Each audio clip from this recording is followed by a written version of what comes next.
And welcome back to a special edition of CNN's Newsroom. Any minute now, we're going to hear from President-elect Donald Trump at his victory rally in Washington, D.C.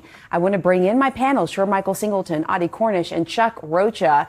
You know, Adi, when you take a step back, Donald Trump is going to take the Oval Office again in a very different way than 8 years ago, right? And already we're hearing some things about how different it's going to be on day one. He's going to be apparently signing in a flurry of executive orders at the Capitol building, as well as there at the Capital One Arena tomorrow after the initial inauguration ceremony. It is pretty remarkable. What are you expecting in the first days ahead? First days ahead. We just have to get through tomorrow, given this weather. But I think that in a way, while it's different, the preoccupations are the same. When you think about immigration, when you think about trade, he is going to pick up where he left off, so to speak. The benefit he has now is of the wisdom of those earlier battles, meaning all of those legal fights in the 45th term.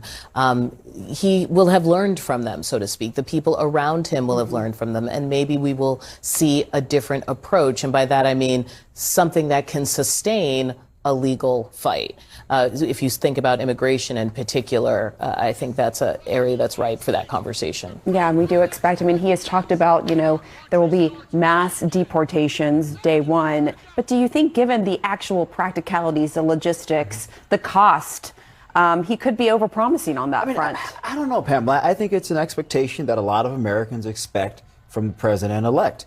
You look at a lot of these unique demographic groups, particularly men who have been displaced by work. You've seen economic dislocation. You've seen deindustrialized rural areas say, hey, we're voting for you because we want to feel empowered. We want our jobs back. We want economic security.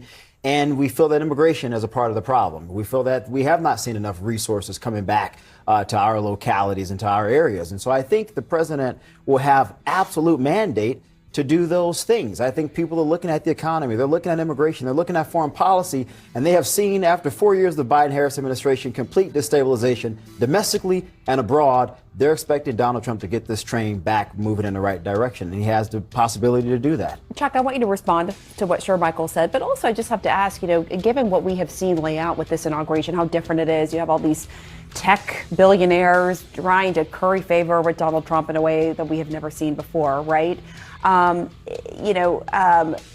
Democrats, for their part, for years have tried to paint Trump as this existential threat to democracy, sort of the end of America as we know it. I mean, where does the resistance movement stand now? Well, now we're going to get to see if we were right or not coming up after we get sworn in tomorrow night. You're going to see a lot of those examples in the first couple of days. And to your point about immigration, there's a difference in the ways that different parties handle immigration. And Donald Trump got elected a lot on the verbiage of immigration and trying to be tough. It reminds me of growing up in East Texas. There's a lot of old boys who talk about being tough. Watch the old boys who ain't saying much, because as my granddaddy said, they're the ones who are really tough. Barack Obama deported 1 million more people than Donald Trump did in his administration.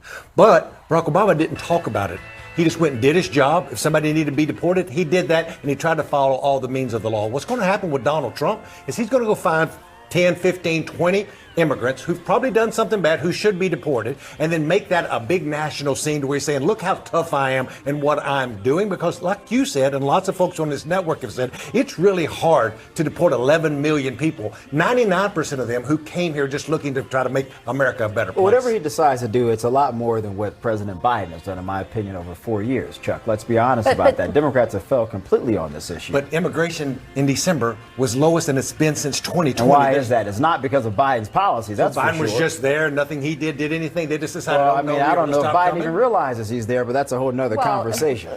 So to be clear, the facts here, immigration did spike. It did reach record levels under the Biden administration, but then Biden did sign that executive order changing the asylum rules, and it did plummet, and now it is very low. In fact, I believe that there are fewer crossings now across the border now than when President Trump left office before. So I think that context is notable. But of course, there are some complexities. And we're seeing here Eric Trump